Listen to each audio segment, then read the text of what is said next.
करीब 2 साल पहले एक लड़की की शादी होती है और शादी के बाद वो अचानक से लापता हो जाती है।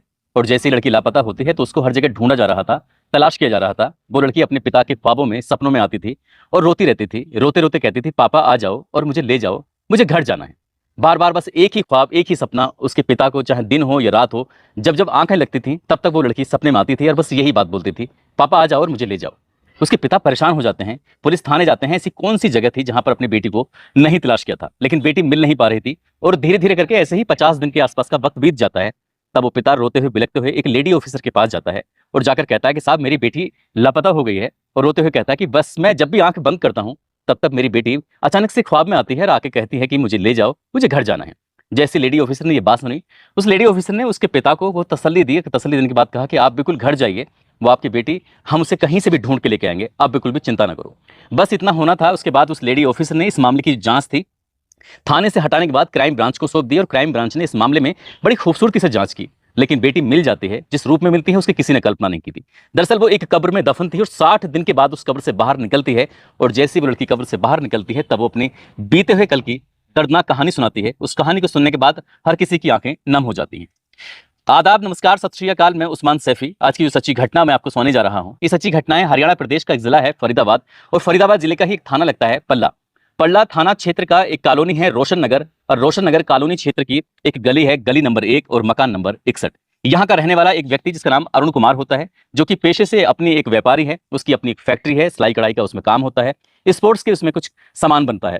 अब वो व्यक्ति इतना परेशान हो जाता है, रोते हुए, बिलखते हुए, आखिरकार नजदीकी पुलिस स्टेशन जाता है नवीन नगर में और जाकर कहता है कि साहब, मेरी पत्नी लापता है, 24 घंटे से ज्यादा का समय हो चुका है, आप उसको ढूंढ दीजिए, तलाश कर दीजिए। तभी उसने ये तारीख बताई कि उसकी शादी जो होती है वो 21 जून 2023 को होती है। उत्तर प्रदेश का एक जिला है फिरोजाबाद, फिरोजाबाद का ही एक जगह लगती है शिकोहाबाद, और शिकोहाबाद का ही एक मोहल्ला है खेड़ा। वहां के रहने वाली तन्नू राजपूत, 23 साल के आसपास की उसकी उम्र है। साहब, उसको ढूंढ दीजिए। 23 अप्रैल 2025 से लापता है। ऐसी कौन सी जगह है जहां हमने उसको तलाश नहीं किया? उसका नंबर भी स्विच ऑफ आ रहा है। कुछ जो पर्चे थे वो पर्चे छपवाए जाते हैं, पर्चे में बाकायदा उसका नाम, पता, उसकी उम्र, उसका कितनी हाइट है, कैसी दिखती है, फोटो सहित सब कुछ लिखवाया जाता है। और लिखवाने के बाद जगह जगह, चाहे बस स्टॉप हो, चाहे वो गली मोहल्ले या फिर जहां भीड़ वाले इलाके हों, हर जगह वो पोस्टर चिपकाए जा रहे थे। बस एक ही कोशिश थी कि तन्नू राजपूत जहां भी कहीं है वो वापस आ जाए। अगर किसी को इसके बारे में जरा सी भी कोई भनक लगती है तो तुरंत ही ये जो नंबर दिए हुए हैं इन नंबरों पे फोन कर दे।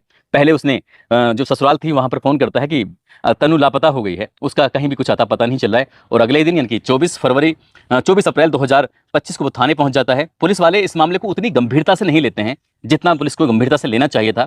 24 घंटे बीत जाते हैं। पुलिस वाले कहते हैं कि परेशान क्यों होते हो, आ जाएगी, अगर कोई दिक्कत नहीं है। जैसे पुलिस वाले अक्सर गुमशुदा वाले मामले को ऐसे ही लेते हैं, इस मामले में पुलिस ने कुछ ऐसे ही कुछ कहा था। दरअसल जब पुलिस ने बट ज्यादा ही दबाव बनाया जाता है, पति रोज वहां थाने पहुंच जाता है अपनी पत्नी के लिए, तब जाकर पुलिस घर आती है। घर आने के बाद पूछती है, पूछा जाता है, बताती है कि 2 साल पहले शादी हुई थी। हाँ, छोटी मोटी नाराजगी हो जाती है, लेकिन इससे पहले वो कभी ऐसे गायब नहीं हुई, ऐसे लापता नहीं हुई। पुलिस वालों ने आकर जो भी अपनी फॉर्मेलिटीज होती है, पुलिस फॉर्मेलिटीज कर देती है। और 25 अप्रैल 2025 को मुकदमा अपराध संख्या 285/2025 पल्ला थाने में एफआईआर दर्ज कर ली जाती है। और इस एफआईआर दर्ज होने के बाद फिर पुलिस ने उस इलाके में, उस जगह पर कहीं जानने की, समझने की कोशिश नहीं की। जितना गंभीरता से इस बात को लेना चाहिए था उतना गंभीरता से नहीं लेते। धीरे धीरे करके वक्त आगे बढ़ जाता है। 10 दिन, 20 दिन, 30 दिन, 25 दिन, इस तरह से लगातार जब दिन आगे बढ़ रहे थे, उसका पति हर दूसरे दिन थाने पहुंच जाया करता था और थाने में जाता था, जाकर कहता था, साहब, मेरी बीवी नहीं आई है, उसे ढूंढ दीजिए, तलाश कर दीजिए। लेकिन एक तरफ वो अपनी पत्नी को ढूंढने की कोशिश कर रहा है और पुलिस वाले शायद उतना गंभीरता से ले नहीं रहे थे। दूसरी तरफ उस लड़की के जो पिता हैं, उस लड़की के पिता यानी कि हाकिम सिंह, उनका नाम है हाकिम सिंह राजपूत, के सपने में, उनके ख्वाब में उनकी बेटी अक्सर आती है और आते आकर वो रोने लगती है। रोते रोते बस एक बात कहती है कि पापा, मुझे घर ले चलो, मुझे घर जाना है। बस पापा उसके करें तो क्या करें, क्योंकि उधर ससुराल वाले भी मेहनत कर रहे हैं, इधर मायके वाले भी मेहनत कर रहे हैं, लेकिन जब कुछ भी हाथ नहीं लगता है तो लगभग 50 दिन बीतने के बाद आखिरकार हाकिम सिंह, जो एक डीसीपी सेंट्रल हैं उषा देवी, उनके पास लगभग 14 जून 2025 के आसपास पहुंचते हैं और जाकर कहते हैं कि साहब, उनकी बेटी लापता हो गई है, उसे ढूंढवा दीजिए, मदद करा दीजिए। तभी इस मामले को डीसीपी जो होती हैं वो गंभीरता से लेती हैं और पल्ला थाने से इस मामले को हटाकर क्राइम ब्रांच के सुपुर्द कर देती हैं और कहती हैं कि कुछ भी हो जाए, किसी भी तरकीब से आखिरकार इस लड़की को ढूंढ के लाइए, चाहे कुछ भी हो जाए। अब अधिकारी ने आदेश दिया था, क्राइम ब्रांच ने इस मामले को गंभीरता से लिया। क्राइम ब्रांच ने आसपास के जितने भी लोग थे सभी लोगों से बातचीत की और बातचीत करने के बाद आखिरकार एक मुखबिर का फोन पहुंचता है। और जैसे फोन पहुंचता है तो क्राइम ब्रांच इस मामले को और गंभीरता से लेती है। अब ये पता चलता है कि जहां पर ये गली है, जहां पर ये घर है, जहां जो कॉलोनी है, यहां पर कोई नाला नहीं है, यहां पर कोई सीवरेज नहीं है, यानी कि घरों के अंदर से जो निकलने वाला पानी है उसके लिए नालियां तो है ही नहीं, वो पानी सड़क पर बहता रहता है। तो इसी बीच में किसी ने गड्ढा खुदवाया था। ये गड्ढा खुदवाने वाली बात मुखबिर कहता है कि ये गड्ढा खुदा था।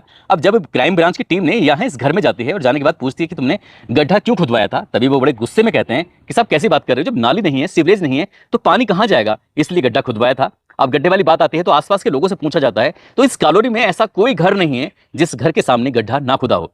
अब इस बात पर आखिरकार करे तो क्या करे, तभी पुलिस ने सोचा कि कुछ ना कुछ तो इसमें जरूर झोल है। तभी पुलिस ने उन मजदूरों को भी बुलाया, उस राजमिस्त्री को बुलाया जिसने गड्ढा खोदा था, जिसने इस पर काम किया था। आखिरकार राजमिस्त्री को जो बुलाया जाता है तो राजमिस्त्री कहता है कि साहब गड्ढा तो खुदा था, मजदूरों ने काम किया था, लेकिन जो काम होना था दरअसल वो काम ही नहीं होता। यानी कि सीवरेज जो बनाना था, सीवर, वो नहीं बना। सोपता जो बनाना था, जिससे पानी जाना था, वो तो बना ही नहीं। उन्होंने उनको ऐसे ही गड्ढे को बंद करा दिया गया था, बस उन्होंने थोड़ा सा काम कराया था, सीढ़ी वगैरह बनवाई थी। जब इतना सुना तो पुलिस ने कहा कि गड्ढा खुदा तो क्यों खुदा, इसके पीछे का राज क्या है। अब पुलिस ने अपने तरीके से जो पूछताछ करना शुरू किया है, तो पूछताछ करने में आखिरकार चौंकाने वाली बात सामने आती है।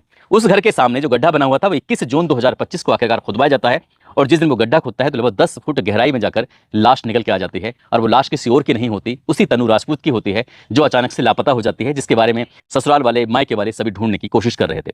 अब इसके बाद फिर पुलिस ने अपने तरीके से पूछताछ करना शुरू किया है। तो जो ससुर होता है भूप सिंह और उसकी तनु की सास होती है सोनिया, उसको हिरासत में लिया जाता है और उनसे पूछा जाता है। तो चौंकाने वाली बात सामने आती है। वो बताते हैं कि 21 जून 2023 को इस लड़की की शादी होती है, धूमधाम से, सब कुछ ठीक ठाक तरीके से चल रहा था। लेकिन कुछ दिन के बाद ही इस लड़की से कुछ विवाद रहने लगता है कि लड़का इस लड़की को पसंद नहीं करता था और किसी न किसी बात पर इस लड़की को परेशान करने की कोशिश की जाती थी। यही कारण था कि वो अपने मायके चली जाती है और इसी बीच में उसकी मां की भी मौत हो जाती है। यानी कि पहले से उसे ससुराल में परेशान किया जा रहा है, इधर उसकी मां की मौत हो जाती है। तो आखिरकार करे तो क्या करे। वो लड़की के लिए आखिरकार पंचायत होती है, पंचायत के बाद वो वापस अपने ससुराल आ जाती है। ससुराल आती जरूर है, लेकिन फिर से वही दिक्कतें, वही परेशानियां लगी रहती हैं। आखिरकार सास, ससुर और जो बेटा है, उन्होंने एक प्लान बनाया कि क्यों ना इस लड़की को रास्ते से, इनकी इस दुल्हन को रास्ते से ही हटा दिया जाए। और जो रास्ते से हटाने की प्लान बनाते हैं वो बहुत खतरनाक होता है, भयानक होता है। दरअसल 15 अप्रैल 2025 को ये प्लानिंग करते हैं कि कैसे मारना है। इसके लिए पहले से प्लानिंग होती है। जो सास सोनिया होती है उसको उत्तर प्रदेश के एटा में एक शादी समारोह होता है, उसे वहां भेज दिया जाता है। अब घर के अंदर 4 सदस्य रहते हैं, पति, पत्नी, ननद और ससुर। जब ये रहते हैं तो खाना बनवाया जाता है 21-22 अप्रैल 2025 की रात को। जो खाना बनवाया जाता है उस खाने में नशीला पदार्थ मिलाया जाता है, और नशीला पदार्थ सिर्फ 2 ही लोग खाते हैं उस खाने को, जिसमें उसकी ननद होती है और भाभी होती है। बाकी जो ससुर होता है और पति होता है उसे खाने को नहीं खाते। जब देर रात हो जाती है तो ये सोने के लिए चली जाती हैं। जो ननद है यानी कि काजल, वो तो ग्राउंड फ्लोर पर सो जाती है, और जो बहू है इस घर की, जिसका नाम तनु राजपूत है, वो ऊपर वाले ग्राउंड जो कमरा है ऊपर वाला, उस कमरे में जाकर लेट जाती है। जैसे थोड़ी रात हो जाती है, रात होने के बाद जो पति होता है वो उतर के नीचे जाता है और वो अपने बाप से कहता है कि वो पूरी नींद में सोई हुई है, आप जाकर अपना जो काम करना है वो कर दीजिए। यानी कि अब ससुर ने ये गारंटी ली थी कि जो कत्ल करूंगा वो खुद ही करूंगा, यानी कि भूप सिंह ने कहा था कत्ल वो खुद करेगा। इसके लिए ऊपर जाता है। ऊपर जाने के बाद जैसे ही तनु को मारने के लिए उसने गला दबाने की कोशिश कर रहा था, उसकी नीयत खराब हो जाती है। नीयत खराब होते ही उसने उसके साथ गंदा काम किया, घिनौना कृत्य किया। यानी कि उस बहू के साथ नशे की हालत में, उस पर नींद की गोलियों का असर था, उसे नशा था, और उसके साथ वो बलात्कार करता है। और जब उसकी तसल्ली हो जाती है, तसल्ली होने के बाद फिर वो नीचे आता है। अब वो करे तो क्या करे, वो समझ नहीं पा रहा था कि आखिरकार उसने ये क्या कर दिया। फिर नीचे आता है, नीचे आने के बाद फिर से ऊपर जाता है, ऊपर जाता है और दुपट्टे से गला घोंटता है। गला घोंटने के बाद हत्या कर देता है। अब इसके बाद वो अपने बेटे के सहारे से आखिरकार उसी गड्ढे, एक गड्ढा खुदवाया था उन्होंने 1-2 दिन पहले, क्योंकि मोहल्ले में ना तो कोई नालियां हैं ना कोई सीवर है, तो घर का जो पानी है वो सड़क पर बहता रहता है। तो इसलिए सीवर सोख्ता बनाने के लिए, ताकि पानी जो जाएगा वो उस गड्ढे में चला जाएगा। मजदूरों से गड्ढा तो खुदवाया जाता है ताकि सीवर बनाया जा सके, सोख्ता बनाया जा सके, लेकिन उस गड्ढे का इस्तेमाल उस बहू की लाश को दफनाने के लिए किया जाता है। उसके बाद उस लाश को उस गड्ढे में डाल दिया जाता है। अगले दिन मजदूर भी आते हैं और मिस्त्री भी आते हैं, और जो मजदूर और मिस्त्री ने देखा कि साहब कल तो आपने गड्ढा कराया था, लेकिन ये बंद कैसे है। उन्होंने कहा कि हमारा प्लान पूरी तरह से बदल चुका है, आप सिर्फ सीढ़ियां ठीक करके जाओ और जो गड्ढा है इस गड्ढे को एकदम प्लान करके चले जाओ। वो राजमिस्त्री और ये सब चले जाते हैं, और मोहल्ले वालों को भी कुछ नहीं पता था। जब इस मामले की शिकायत दी जाती है थाने में, पुलिस आती है और उसी गड्ढे पर चली जाती है। उस गड्ढे पे अगले 60 दिनों तक सैकड़ों की संख्या में लोग उतर रहे थे, जा रहे थे, पुलिस आ रही थी, जा रही थी। उस तन्नू राजपूत के मायके वाले भी आ रहे थे, जा रहे थे, ससुराल वाले भी आ रहे थे, जा रहे थे। कोई नहीं जानता था कि इस गड्ढे के अंदर लाश दबी हुई है। 60 दिन के बाद आखिरकार लाश बाहर निकलती है, और जब बाहर निकलती है तब पता चलता है कि उस लड़की के साथ क्या हुआ था। बलात्कार के बाद उसकी हत्या कर दी गई थी और उस गड्ढे में उसको दफन कर दिया गया था। फिलहाल पुलिस ने इस मामले में जब जांच पड़ताल की, तो जो काजल उसकी ननद होती है तनु की, उसको पता ही नहीं था कि उसकी भाभी की रात उसके पिता ने, उसके बाप ने, उसके भैया ने हत्या कर दी है और उसको दफना दिया है, उसको दबा दिया है। बेटी बिल्कुल नहीं जानती थी, लेकिन सास जानती थी। इसलिए पुलिस ने सास को और ससुर को गिरफ्तार किया। जो पति है वो पुलिस के हाथ लगता नहीं है। जब हम इस कहानी को आपको सुना रहे थे, इन तीनों को ही पुलिस जल्द से जल्द इस मामले में और कई खुलासे करने की उम्मीद लग रही है। और पुलिस ने जैसे ही घटनाक्रम का खुलासा किया तो लोगों को यकीन नहीं हो रहा था, कोई इतना निर्दयी कैसे हो सकता है। आखिरकार उस बहू को अब इंसाफ मिलने की उम्मीद जग चुकी है। और जैसे ही उस लड़की के परिवार वालों को, इनके पिता को पता चलता है, उसके भाई को ये पता चलता है, उसकी बहन को ये पता चलता है, तो उनका रो रो कर बुरा हाल हो जाता है कि उनकी बेटी के साथ उनके ससुराल वालों ने आखिरकार कैसा भयानक सलूक किया था। दोस्तों, इस पूरे घटनाक्रम को सुनाने का उद्देश्य किसी को परेशान करना नहीं है, किसी का दिल दुखाना नहीं है, बल्कि आपको जागरूक करना है, आपको सचेत करना है और ये भी बताना है कि क्राइम को कितने भी शातिराना अंदाज से क्यों ना कर लिया जाए, क्राइम कभी छिपता नहीं है। और इस घटनाक्रम में भी ऐसा ही होता है, जब क्राइम खुलता है, जब लाश बाहर निकलती है, तो मोहल्ले वालों को भी यकीन नहीं हो रहा था कि आखिरकार इस घर के, इस परिवार के लोगों ने ऐसा क्यों। आप सब लोग अपना ख्याल रखें, सुरक्षित रहें। जय हिंद, जय भारत।